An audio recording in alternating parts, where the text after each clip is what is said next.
दोस्तों, America, Britain, Israel आतंकी देश घोषित हो चुके हैं और ये काम किसी और ने नहीं बल्कि यमन की पार्लियामेंट द्वारा किया गया है। तो वहीं यमन द्वारा अमेरिका के हथियारों से बड़े जहाज को लाल सागर में उड़ाने का काम किया गया है। वहीं यमन के ऊपर ब्रिटेन और अमेरिका ने मिलकर के दूसरी बार एयर स्ट्राइक की है। तो वहीं यूरोपीय संघ ने मन बना लिया है कि यमन के ऊपर जो है कार्रवाई होनी चाहिए। तो वहीं यूरोपीय संघ में इजराइल को भी बड़ा झटका लगा है, जो 2 स्टेट पॉलिसी की मांग जो है यूरोपीय संघ द्वारा कर दी गई है। आज इन्हीं सब खबरों से आपको रूबरू कराऊंगा, वीडियो के अंत तक बने रहिएगा। आप देख रहे हैं कि किस तरीके से एयर स्ट्राइक जो है वो की जा रही है, जो कि आप स्क्रीन पर इस वीडियो को देख सकते हैं। यमन की राजधानी सना एयरपोर्ट के पास अल दाइलम एयरबेस को निशाना बनाया जा रहा है। उधर लगातार बॉम्बिंग की जा रही है और वहीं यूएस फोर्सेस ने भी पूरी तरीके से वीडियो सर्कुलेट करके बताया कि किस तरीके से उनके जहाज जो हैं उड़ान भर रहे हैं। ये वीडियो आप साफ तौर पर देख सकते हैं और ये हमला तकरीबन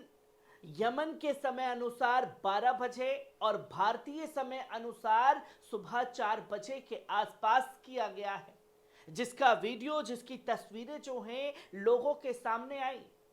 और सवाल खड़े हो गए कि आखिरकार ये किस तरीके से कार्रवाई लगातार जारी है। जहां सबसे पहले आपको ये बता दें कि हथियारों से भरे जहाज को अमेरिका के उड़ाने का काम किया गया है और ये कारनामे को अंजाम जो है हुतीज द्वारा दिया गया और ये बताया गया कि अमेरिकन मिलिट्री कार्गो शिप, जिसमें कई तोप आ रही थी, कई गोला बारूद आ रहे थे, उसी को हुतियों द्वारा निशाना बनाया गया है। और यूएस ने और खुद ये एक्सेप्ट किया है कि हमारे जहाज को निशाना बनाया गया और यमनी सेना के प्रवक्ता याहिया सारी ने भी इसका ऐलान किया कि हमने जो है यमन द्वारा कार्गो शिप को निशाना बनाया गया है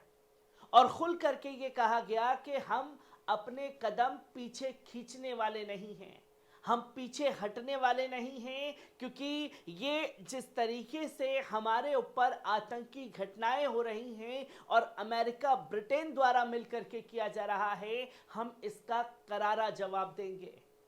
और यमन जो इस जंग में कह रहा है वो लगातार करके दिखा रहा है। और जब अमेरिकी मिलिट्री जहाज को निशाना बनाया गया, क्योंकि यही वो हथियार हैं जिसके दम पर अमेरिका इतना पूरी दुनिया में उछलता है, और जब उसी को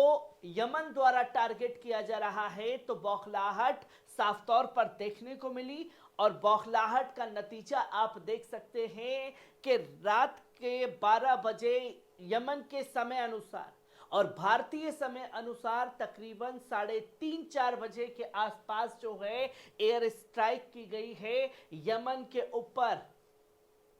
जो कि आप नक्शे में देख सकते हैं कि सना राजधानी यमन की, उसके आसपास जो है लगातार ठिकानों को निशाना बनाया जा रहा है, जहां एयरपोर्ट को भी बख्शा नहीं जा रहा। अल दाइलम एयरबेस को निशाना बनाया गया है यमन के, जहां सैन्य ठिकाने हैं और एक फ्रस्ट्रेशन है कि भाई एक छोटा सा देश कैसे हमें ललकार सकता है। और यही चीजें जो हैं लगातार देखने को मिल रही हैं और ये अगर देखा जाए तो 5वीं बार यमन के ऊपर हमला हो रहा है और 2 बार जो है मिलकर के यूएस यूके द्वारा ये हमला आज फिर दोबारा किया गया है, जो कि इससे साफ तौर पर जग जाहिर है कि ये जंग के दायरे अब लाल सागर और यमन में सिमट चुके हैं और ये फ्रस्ट्रेशन लगातार जो है वो सामने आ रही है। जहां आपको ये बता दें कि कुछ देश इसके लिए तैयार हुए हैं कि यमन के ऊपर बॉम्बिंग होनी चाहिए, जहां ये साफ तौर पर बताया गया कि 6 कंट्रीज हैं जो मिल करके एक साथ यमन के ऊपर बॉम्बिंग कर रही हैं। पर यमन अपने दम पर अकेला लड़ रहा है। किसी के पास जाकर के उसे सहायता मांगने की जरूरत नहीं पड़ रही। पर यहाँ बॉम्बिंग में जो देश शामिल हैं उसमें अमेरिका है, बहरीन है, ऑस्ट्रेलिया है, यूके है, नीदरलैंड है और कनाडा इसमें शामिल है। पर बहरीन ने जिस तरीके से यमन के खिलाफ अपनी भूमिका अदा की है, क्योंकि एक लौता मुस्लिम देश जो खुल करके यमन के खिलाफ खड़ा हुआ है और अमेरिका की कठपुतली बन करके नाच रहा है, जहां ये 6 देशों ने मिलकर के कहा कि आम सिविलियंस को नुकसान पहुंचता है तो पहुंचे, अब यमन के ऊपर जो है खुल करके बमबारी की जाएगी। जब बमबारी की बात की जा रही है तो यमन के पार्लियामेंट में जो कुछ भी हुआ है वो एक बेहतरीन नजीर बन गया है, जिसमें यह साफ तौर पर ऐलान किया गया है कि अब अमेरिका हो, ब्रिटेन हो, इजराइल हो, वो एक आतंकी संगठन है। जिस तरीके से वो कार्रवाई कर रहे हैं गाजा के अंदर, ये घटनाएं आतंकवादियों द्वारा की जाती है। इसलिए अब आतंकवादी और अमेरिका, ब्रिटेन और इजराइल में कोई फर्क नहीं रह गया है, क्योंकि बीते कुछ दिन पहले अमेरिका द्वारा अंसारुल्लाह ग्रुप को, हुतियों को आतंकी श्रेणी में डाला गया था और यहां यमन की पार्लियामेंट में बिल पास कराया गया और इन तीनों देशों को आतंकी संगठन घोषित कर दिया गया है। जो कि अब 3 बड़ी चीजें जो हैं यूरोपीय संघ में देखने को मिली, जहां सबसे पहले अगर बात की जाए तो यूरोपीय स्टेट जितने भी देश हैं उसमें शामिल, वो ऑपरेशन के लिए तैयार हो चुके हैं यमन के खिलाफ, जहां साफ तौर पर कहा जा रहा है प्रिंसिपल आर्गुमेंट द्वारा, जोसेफ बोरेल ने कहा कि हम तैयार हैं कि यमन के ऊपर जो है कार्रवाई होनी चाहिए, क्योंकि ये लाल सागर में जिस तरीके से दुनिया भर के जहाज को निशाना बनाया जा रहा है वो बंद होना चाहिए और हम इसमें पूरी तरीके से तैयार हैं। एक मिलिट्री फोर्स सभी देशों की मिलाकर के यमन के खिलाफ उतारी जाएगी लाल सागर में, जो कि बड़े ऑपरेशन की तैयारी यूरोपीय संघ द्वारा की जा रही है।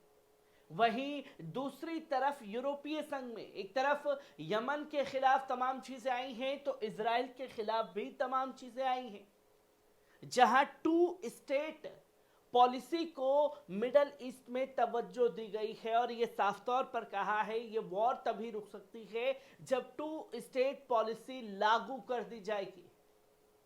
और 2 स्टेट पॉलिसी की मांग खुद अब जो बाइडेन भी करने लगे हैं, जो इजराइल के साथ कंधे से कंधा मिला करके खड़े थे और बता रहे थे कि साहब हम तो पूरी तरीके से इसके साथ हैं, जो इजराइल करेगा हम बस वही करेंगे। पर अब 2 फाड़ दोनों देशों में दिखाई दे रही है। तो वहीं यूरोपीय संघ में यह भी बात जो है ऑन टेबल रख दी गई कि 2 स्टेट पॉलिसी को जिस तरीके से इजराइल ने खारिज किया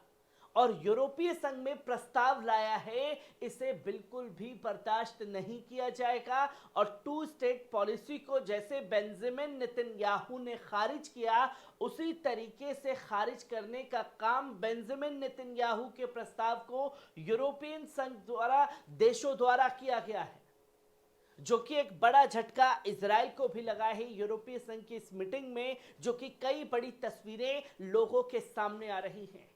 और किस तरीके से यमन पर आतंकी हमले किए जा रहे हैं ये दुनिया बखूबी देख रही है। और एक तरफ जहां अमेरिका ने खुद यमन के हुतियों को आतंकी श्रेणियों में डाला हुआ है,